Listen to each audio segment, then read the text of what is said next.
नमस्कार मु Dilip kitchen king Dilip Odia cooking channel को आपण मानक स्वागत।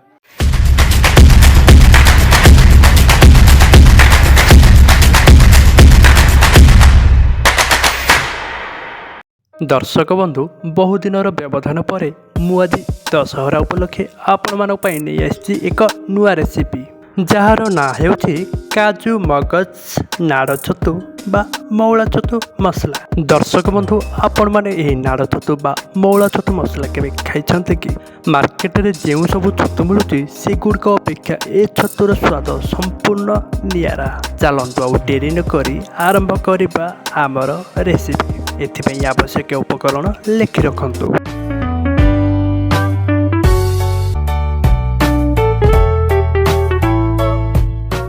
दर्शक बंधु आम एठारे 500 ग्राम नाड़ छतु बा मौला छतु नहींछु। यह प्रायतः मार्केट रे मिली न थाए एवं वर्ष सारा मध्य मिली न थाए।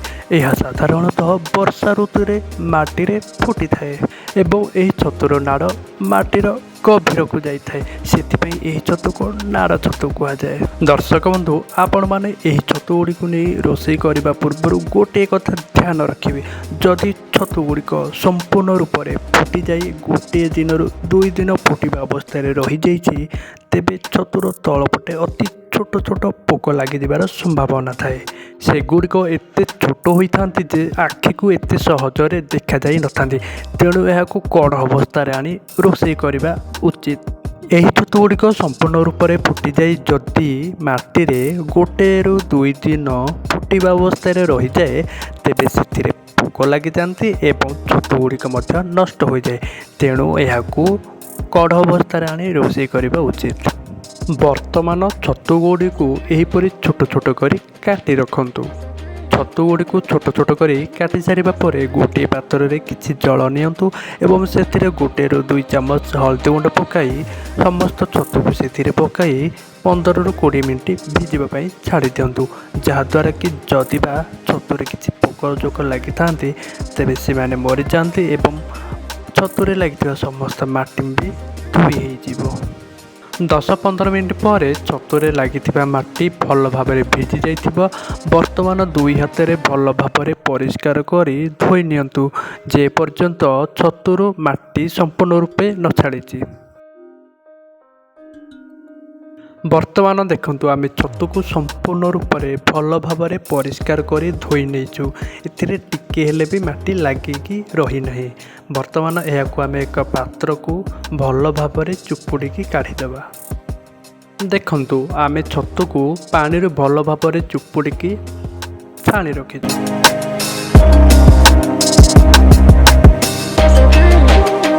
तेबे चलतु नेक्स्ट प्रोसेस को जीवा। वर्तमान 50 ग्राम चार मगज को एक पात्र रे 5 मिनट पर्यंत भिजाई रखिबा। 5 मिनट पर काजू एवं यही मगज को नहीं आम एक पेस्ट प्रस्तुत करिबा। वर्तमान 4-5टा सुखा लंका, गोटे चम्मच गोटा जीरा, गोटे चम्मच गोटा धनिया, गोटे चम्मच गोलमरीच एवं 4 रु 5टी अलैच नहीं आम ताकू टिके गरम करे ताकू नहीं ग्राइंडिंग करी मसला प्रस्तुत करिबा। वर्तमान आमर कड़ाई गरम हो सारी। वर्तमान आम सब मसला को एका संगे पकाई यह गोटे रु 2 मिनिट पर्यंत लो फ्लेम रे गरम करिबा एवं गरम हो गला पर ताकू नहीं आम मसला प्रस्तुत करिबा। वर्तमान आमर स्पेशल मसला प्रस्तुत हो गला। एबे चलतु नेक्स्ट प्रोसेस को जीवा। वर्तमान 2टी मीडियम साइज पियाज एवं 2टी मीडियम साइज टमाटो को नहीं अलग अलग पेस्ट करी रखिनबा। वर्तमान ग्राइंडर रे पूर्वर भिजाई रखिथिबा 50 ग्राम चार मगज नबा एवं सेथिरे 50 ग्राम काजू को देई सेथिरे अल्प पानी देई चिकन पेस्ट प्रस्तुत करिनबा। एबे आमर काजू एवं मगजर पेस्ट प्रस्तुत हो गला। एबे चलतु नेक्स्ट प्रोसेस को जीवा। वर्तमान गैस ऑन करी सेथिरे कड़ाई बसांतु।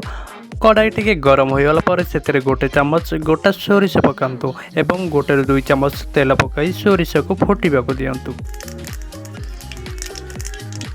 सोरिष फुटीगला पर सेथिरे गोटे 2टा सुखा लंका पकाई फुटांतु एवं यह पर 2टी मीडियम साइज कटा पियाज को पकाई लाल हेबा पर्यंत भाजंतु। ପିଆଜ ଟିକେ ଲାଲ ହୋଇ ଆସିଲେ ଆମେ ସେଥିରେ ପୂର୍ବରୁ ଛାଣି ରଖିଥିବା ସବୁ ଛତୁକୁ ପକାଇ ଲୋ ମିଡ଼ିୟମ୍ ଫ୍ଲେମ୍ରେ 10ରୁ 15 ମିନିଟ୍ ପର୍ଯ୍ୟନ୍ତ ଭାଜନ୍ତୁ, ଯେ ପର୍ଯ୍ୟନ୍ତ ଛତୁରୁ ସମ୍ପୂର୍ଣ୍ଣ ରୂପେ ପାଣି ନ ମରିଛି।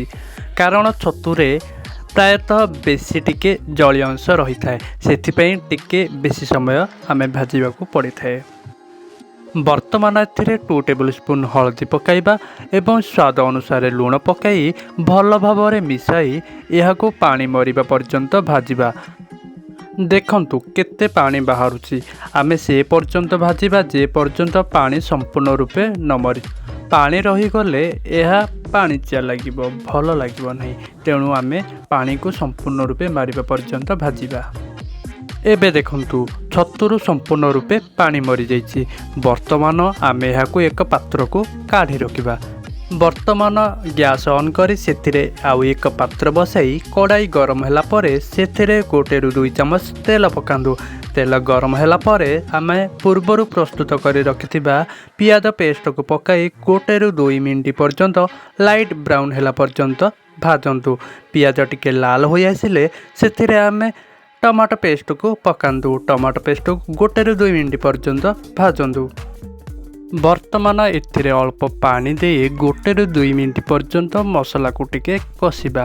ଏହାପରେ ଏଥିରେ 1 ଚାମଚ ହଳଦୀ ପାଉଡ଼ର ପକାନ୍ତୁ ଏବଂ 1ରୁ 2 ଚାମଚ କାଶ୍ମୀରୀ ଚିଲି ପାଉଡ଼ର ପକାନ୍ତୁ ଏବଂ ପୂର୍ବରୁ ଯେହେତୁ ଆମେ ଲୁଣ ପକାଇଥିଲେ ଏଥିରେ ସାମାନ୍ୟ ଲୁଣ ପକାଇବା ଏବଂ 1ରୁ 2 ଚାମଚ କିଚେନ୍ କିଙ୍ଗ ମସଲା ପକାଇବା ଏବଂ ଏହାପରେ 1ରୁ 2 ଚାମଚ ମ୍ୟାଗି ମସଲା ପକାଇବା। ଏହାପରେ ଅଳ୍ପ ପାଣି ଦେଇ ସବୁ ମସଲାକୁ ଭଲ ଭାବରେ ମିକ୍ସ କରି 1ରୁ 2 ମିନିଟ୍ ପର୍ଯ୍ୟନ୍ତ କଷିବା ପାଇଁ ଛାଡ଼ିଦେବା। ଏହାପରେ ଆମେ ପୂର୍ବରୁ ପ୍ରସ୍ତୁତ କରି ରଖିଥିବା ଜିରା, ଗୋଲମରିଚ, ଅଳେଇଚର ସ୍ପେଶିଆଲ ମସଲାକୁ ଏଥିରେ ପକାଇଦେବା ଏବଂ ଭଲ ଭାବରେ ମିକ୍ସ କରିଦେବା। ଏହାପରେ ଆମର ଗୋଟିଏ ସିଝା ଆଳୁକୁ ପକାଇ ମସଲା ସହ ଭଲ ଭାବରେ ମିକ୍ସ କରିଦେବା। ଏହାପରେ ପୂର୍ବରୁ ଭାଜି ରଖିଥିବା ଛତୁକୁ ମସଲାରେ ପକାଇ ମସଲା ସହ ଭଲ ଭାବରେ ମିକ୍ସ କରିନେବା। ଛତୁକୁ ମସଲା ସହ ଭଲ ଭାବରେ ମିକ୍ସ କରିସାରିବା ପରେ ଆମେ ବର୍ତ୍ତମାନ ଏଥିରେ 2 ଚାମଚ ଫ୍ରେଶ୍ ଦହି ପକାଇବା। ଏଠାରେ ମନେ ରଖନ୍ତୁ ଦହି ପକାଇଲା ବେଳେ ଆମେ ଗ୍ୟାସର ଫ୍ଲେମ୍କୁ ସିମ୍ କରିଦେବା, ନାହିଁ ତ ଦହି ଆମର ଛେନା ଛିଡ଼ି ଯାଇପାରେ। ବର୍ତ୍ତମାନ ଆମେ ଦହିକୁ ଛତୁ ସହ ଭଲ ଭାବରେ ମିକ୍ସ କରିନେବା। ଦହିକୁ ଭଲ ଭାବରେ ମିକ୍ସ କରିସାରି ଆମେ ପୂର୍ବରୁ ପ୍ରସ୍ତୁତ କରି ରଖିଥିବା କାଜୁ ଓ ମଗଜର ପେଷ୍ଟକୁ ଏଥିରେ ଦେଇଦେବା ଏବଂ ଛତୁ ସହିତ ଭଲ ଭାବରେ ମିକ୍ସ କରିନେବା। ଏବଂ ଏଥିରେ ଆପଣ ଯେତିକି ଗ୍ରେଭି ରଖିବାକୁ ଚାହୁଁଛନ୍ତି ସେହି ଅନୁସାରେ ଜଳ ଦେଇ ଆପଣ ଏହାକୁ କିଛି ସମୟ ଫୁଟିବା ପାଇଁ ଛାଡ଼ିଦେବା। ଭିଉଅର୍ସ, ମୋ ରେସିପି ଯଦି ଆପଣମାନଙ୍କୁ ଭଲ ଲାଗେ ତେବେ ଲାଇକ୍ କରନ୍ତୁ, ସାଙ୍ଗମାନଙ୍କ ସହ ସେୟାର କରନ୍ତୁ ଏବଂ ନୂଆ ନୂଆ ଭିଡ଼ିଓ ଦେଖିବା ପାଇଁ ଚ୍ୟାନେଲକୁ ସବସ୍କ୍ରାଇବ୍ କରି ପାଖରେ ଥିବା ଘଣ୍ଟି ଚିହ୍ନରେ ବଜାଇ ଦିଅନ୍ତୁ ଏବଂ ଅଲ୍ ନୋଟିଫିକେସନକୁ କ୍ଲିକ୍ କରିଦିଅନ୍ତୁ, ଯାହାଦ୍ୱାରା କି ମୋ ଅପଲୋଡ଼ ଭିଡ଼ିଓର ନୋଟିଫିକେସନ୍ ଆପଣ ପାଖରେ ପହଞ୍ଚିଯିବ। ଛତୁ ମସଲା କିଛି ସମୟ କଷିଗଲା ପରେ ଶେଷରେ ଆମେ ଏହା ଉପରେ କିଛି କସୁରୀ ମେଥିକୁ 2 ହାତରେ ଭଲ ଭାବରେ ଦଳି ଏହା ଉପରେ ପକାଇ ଭଲ ଭାବରେ ମିକ୍ସ କରିନେବା। ବର୍ତ୍ତମାନ ଆମର ପ୍ରସ୍ତୁତ ହୋଇଗଲା କାଜୁ ମଗଜ ନାଡ଼ ଛତୁ ବା ମଉଳା ଛତୁ ମସଲା। ଆପଣମାନେ ଏହାକୁ ଭାତ ସହିତ ଖାଇପାରିବେ କିମ୍ବା ରୁଟି ସାଥିରେ ମଧ୍ୟ ଖାଇପାରିବେ। ଆପଣମାନେ ଥରେ ଟ୍ରାଏ କରନ୍ତୁ ଏବଂ କିପରି ଲାଗିଲା କମେଣ୍ଟରେ ନିଜର ମତାମତ ଦେବାକୁ ଭୁଲନ୍ତୁ ନାହିଁ।